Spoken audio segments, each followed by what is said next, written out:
Hi, I'm Donna Jordan from Jordan Fabrics. Today I'm going to show you how to make a quilt called Picket. This is a pattern designed by Robin Pickens. I love her patterns and it uses a layer cake or a fat quarter bundle. I'm going to use a layer cake. This is one that my husband Matt just cut. It's not even packaged up yet, but these are all batiks from Hoffman in foresty greens and browns and fall colors. The only other things we need are a background, and I'm going to use this light hint of a print batik, and an accent, and we'll use this tortilla colored 1895 watercolor for that. So let's go ahead and get the cutting started. The first step is to pick out 16 of the layer cake squares for these larger pieces. So I'm going to pick out the prints that have a larger scale because I think those will show better in big sizes. There, those should all look nice for the center of the big blocks. They're going to get trimmed a little. These are going to get trimmed to smaller sizes, and I can't give you all of those measurements because it's not my pattern, but Robin Pickens patterns are always very easy to follow.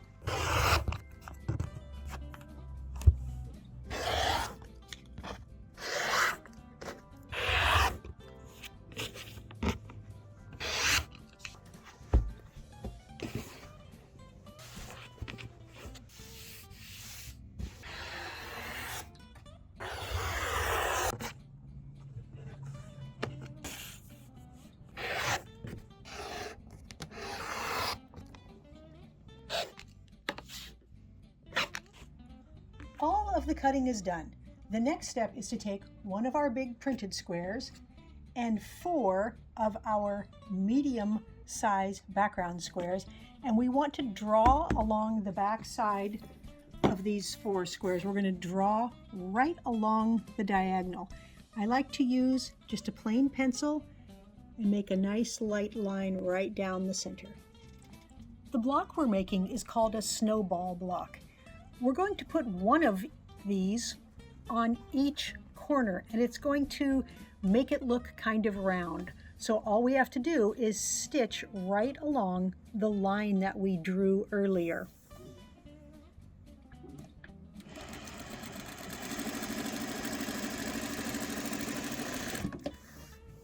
And we'll just do that on all 4 corners.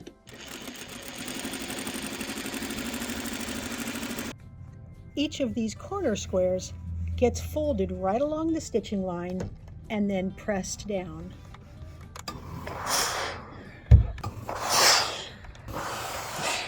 The last step is to trim off these back 2 layers. I like to use scissors right here on the ironing board, but you can certainly take it over to your cutting board and use your blade if you like.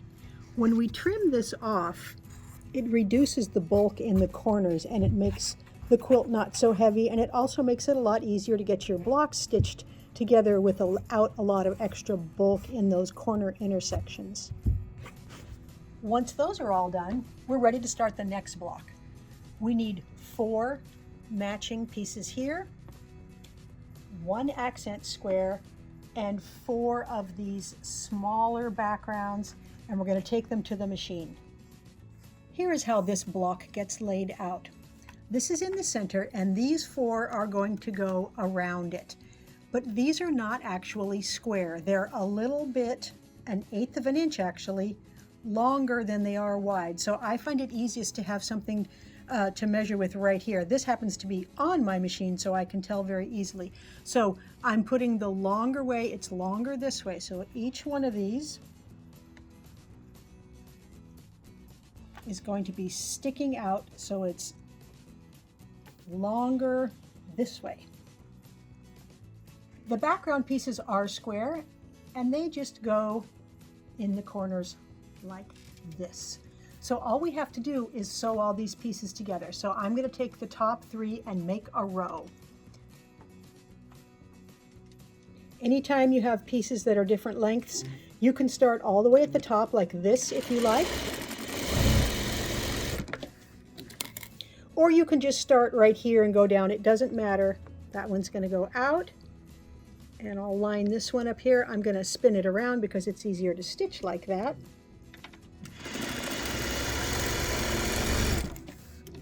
And all the seam allowances are going to get pressed away from this piece. There's the third row. Now this middle row, I pressed those seam allowances to the middle so that when these are going outside, when we go to sew these together, you can see they're going to be going in opposite directions, and it makes it real easy to get those intersections matched. So I'm just lining up the intersection there. And again, you can start all the way at the top there, or you can just start right here, whatever is easiest for you.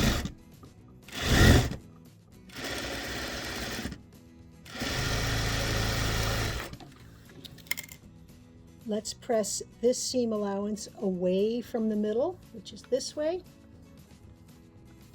and add that last piece using the same procedure.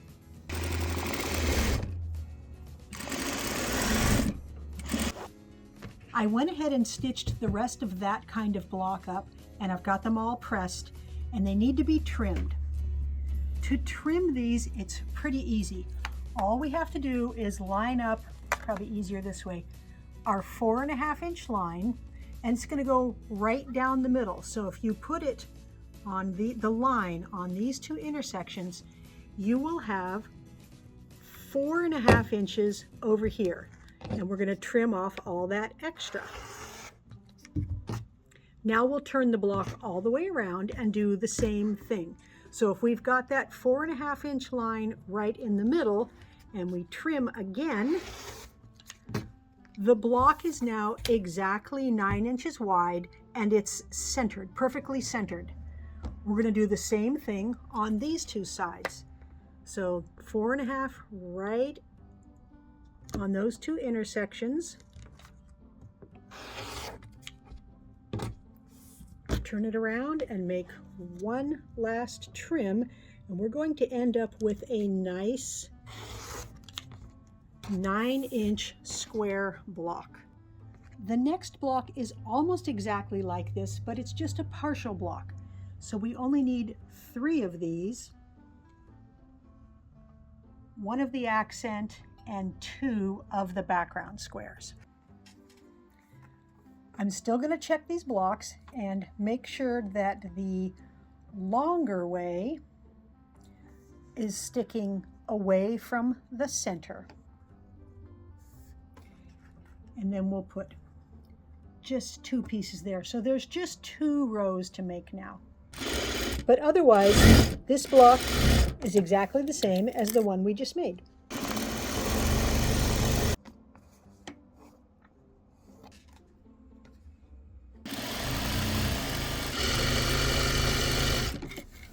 Once those are done and ironed up, they also get trimmed. There's a little different method used to trim these. What we're going to do is we're going to mark these big squares here right in the middle. So that's the 2¼ inch line, and I'm going to use a light chalk pencil right now because this fabric is so dark.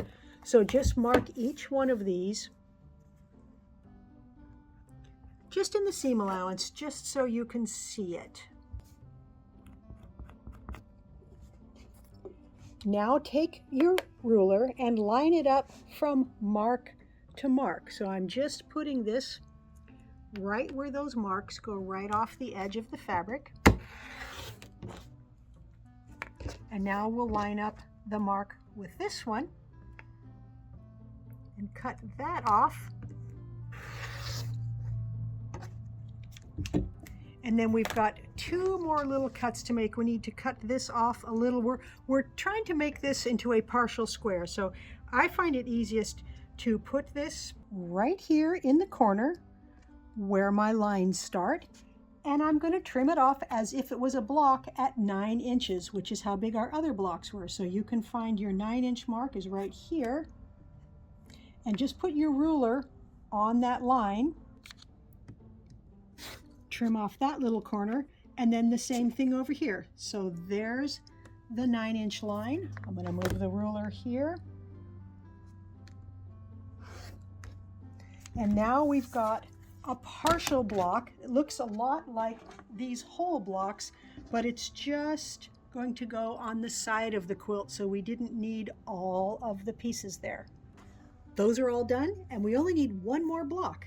For that block, we need 2 of these, 1 background, and 1 accent.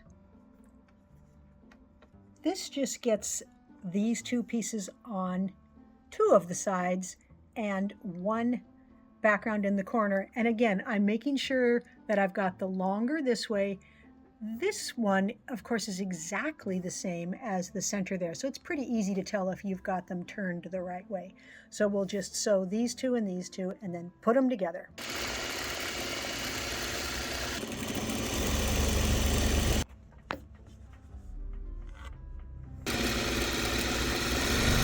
To trim these corner blocks, we're going to mark the center again. I'm going to use that white chalk pencil so we can see it. And cut from mark to mark.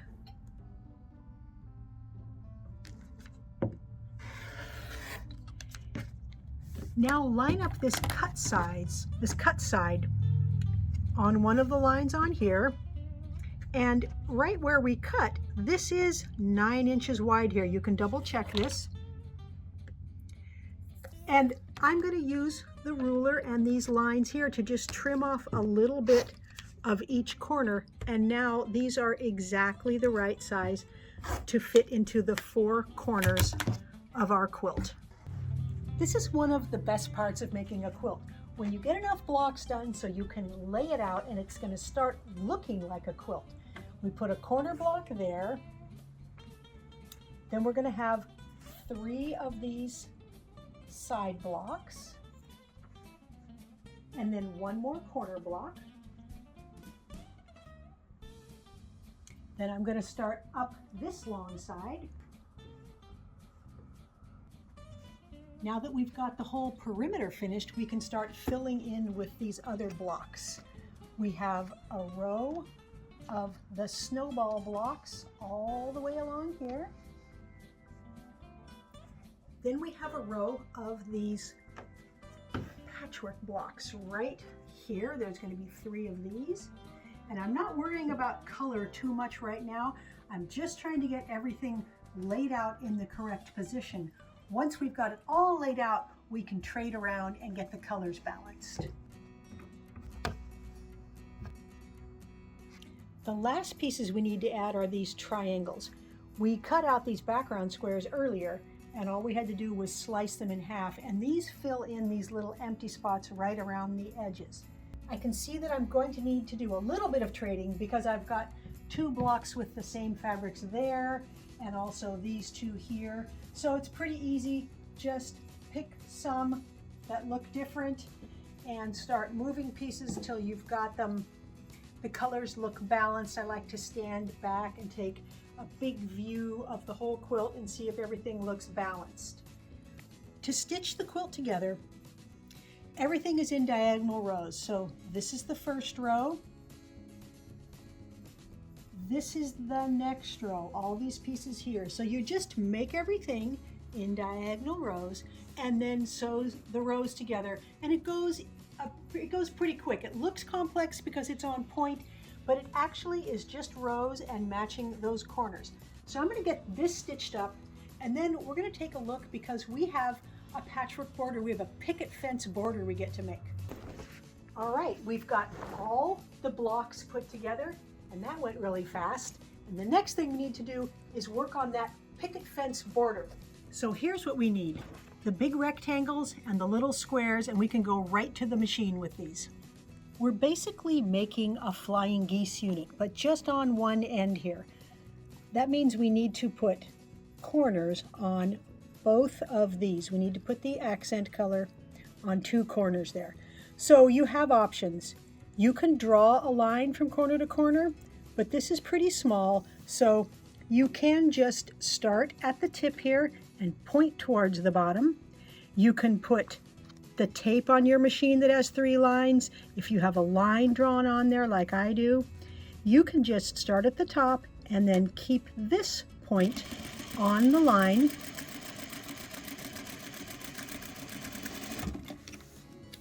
And then you can double check when you open it up, everything should meet, and it does. So I'm going to finger press it a little, trim off the bottom 2 layers, leaving about a 1/4 inch seam allowance there, and repeat that process with the second corner. So line everything up and just stitch right across the middle.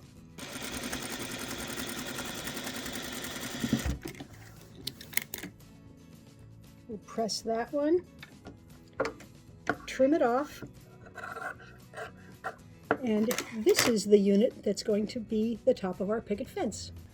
To lay out the border, it couldn't be any easier.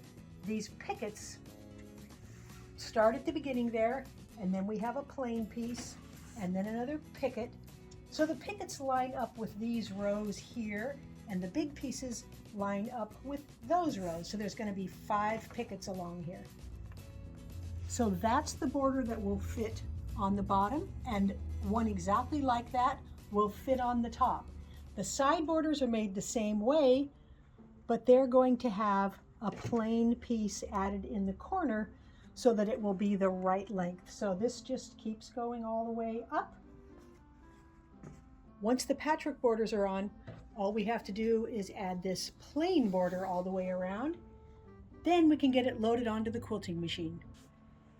Now that the quilt is loaded on the machine, we need to pick a thread color. I do almost always pick something light. Now these will all match. This is very compatible with all of the patchwork colors here. I'm just a little concerned that I'm going to feel like it's a little too dark on there. This also nice, warm, light brown color. Won't show much there. It's going to show there. This is almost an aqua green. It matches the green we've got in here. And that's just going to be a hint of color. That one would actually look good. Gold would have been what I thought I was going to use. And you know, I do think gold will look the best. Because the pattern is called Picket, it reminds me of a garden, and I would love to do flowers for the quilting pattern. This is called flower swirls. I love those little flowers there, and these swirly things. That should look really good on the patchwork.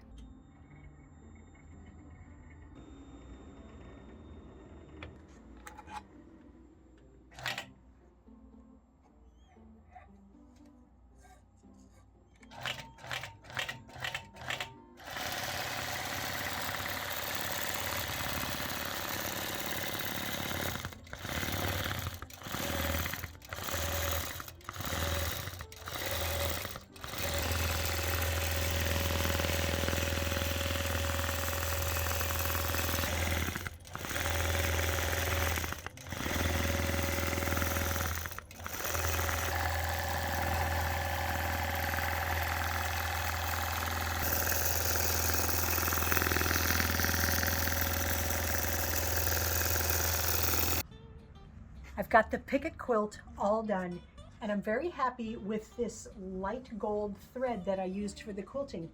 There's not a right or wrong choice for picking your quilting threads. It's entirely a matter of personal preference. I just generally prefer the quilting to recede so I can see the patchwork. I do like that you can see these flowers very clearly. The pattern has 2 different sizes. It's got a big one and it's got a little one. And I noticed that the picket fence on my quilt is very muted because these 2 colors are pretty close. That gold is pretty light. The picket fence on the pattern is showing up a little bit more. So keep that in mind when you select the colors that you use for your background and accent here. I liked the background because or the accent color, because it also goes in the middle, and that's why I chose that color gold. There's a couple of cutting sizes that are a little bit unusual, but keep in mind the cutting only takes a little time, and because the cutting was very careful, these things match up. The lines just matched almost perfectly, and I didn't even pin it or try to match. I used the sew and hope method. That's where I put everything together and I sew, and then I hope all the intersections lined up. But because of the careful cutting sizes, everything matched beautifully. Thanks so much for watching today. We hope you enjoyed the video on how to make the Picket quilt. At the end of every video, we like to do a giveaway. Today's giveaway is a log cabin quilt. This is made from one of my husband Matt's pre-cut kits. So these are the 12 log cabin blocks that he cut out. And then I added 3 borders around it, and it's a nice throw size now. These are all batiks from Anthology, and we've got a nice Hoffman batik on the back side. It's very easy to enter the giveaway. Just click the link right below this video that says giveaway and put in your name and your email address, and you might be the lucky winner. Now, if you like our videos and you want to support us, the best thing you can do is subscribe to our YouTube channel. That really helps us out. Happy quilting!